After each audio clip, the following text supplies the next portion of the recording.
उसके बाद हमारा देखिए बच्चे नेक्स्ट पैराग्राफ है, पैराग्राफ नंबर 6।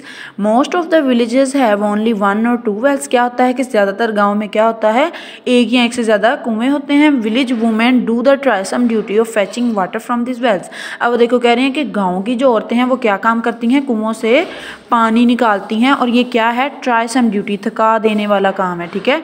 कुएँ से पानी निकालती हैं रस्सी ढाल के, वो जैसे नहीं होता बच्चे, कुएँ होते हैं और उनमें पानी होता है और फिर वो बाल्टी अंदर डालती हैं और फिर रस्सी के साथ ऊपर को खींचती हैं, ठीक है। वो कहते हैं कि ये जी गांव की औरतें ये काम करती हैं और ये बहुत थका देने वाला काम होता है।